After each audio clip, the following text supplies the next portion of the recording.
अभी 3 दिनों से सज्जनों, अभी 3 दिनों से आप देख रहे होंगे कि भारत के अधिकांश राज्यों में, इधर का जो राज्य है, इन स्टेट में मोन्था साइक्लोन का भी इफेक्ट है। और मोन्था साइक्लोन के आने से बारिश हो रही है, कहीं कहीं बारिश हो रही है, कहीं कम बारिश हो रही है।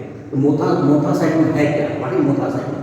मोन्था साइक्लोन एक ट्रॉपिकल साइक्लोन है जो बे बंगाल में इसकी उत्पत्ति हुई है।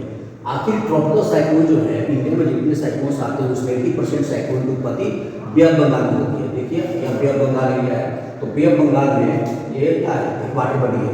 यह भी देखिए यहाँ पर अराबियन सी है, यहाँ पर अराबियन सी है। अराबियन सी की अपेक्षा ट्रॉपिकल साइक्लोन जो है अधिक उत्पन्न होते हैं बे बंगाल में। इसका कारण क्या है? कारण यह है कि अराबियन सी की अपेक्षा बे बंगाल का जो सतह है, ईस्टी वाटर का जो सरफेस है, यह बहुत गर्म रहता है, यानी 30 डिग्री सेल्सियस के आसपास रहता है। तो 30 डिग्री यानी यहाँ की जो यहाँ का जो वाटर है बहुत गर्म होता है और वेपर बनकर ऊपर उठता है, बहुत अधिक वेग में आता है, बहुत इसका स्पीड काफ़ी अधिक रहता है, चक्रवात रहता है। तो यहाँ की जो हवा है बहुत हॉट और ह्यूमिड। तो यही पहला कारण है मोन्था साइक्लोन या कोई ट्रॉपिकल साइक्लोन हो, पहला कारण है कि जलस्तर का अधिक गर्म होना। और दूसरा है यहाँ पर निम्न दाब बनता है, प्रेशर। जहाँ भी ट्रॉपिकल साइक्लोन होता है वहाँ पर लो प्रेशर होता है, क्योंकि हवा जहाँ से ऊपर उठती है हवा हल्की होती है और जो कि लो प्रेशर कारण बनती है। दूसरा रीजन क्या है कि बे बंगाल की जो शेप है यह कपड़ा जैसा है, फनेल शेप है।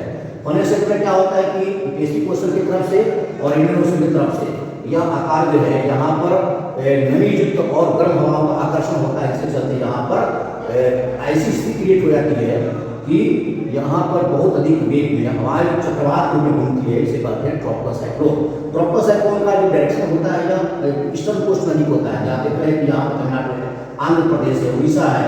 तो उड़ीसा, आंध्र प्रदेश और जैसे मोन्था साइक्लोन का सबसे अधिक प्रभाव कहाँ रहा है, तो आंध्र प्रदेश में। तो चूंकि यह एंटी साइक्लोन में क्या होता है कि नॉर्दर्न हेमिस्फीयर में जितने कंट्री है वहाँ पर एंटी साइक्लोन हवा का डायरेक्शन होता है।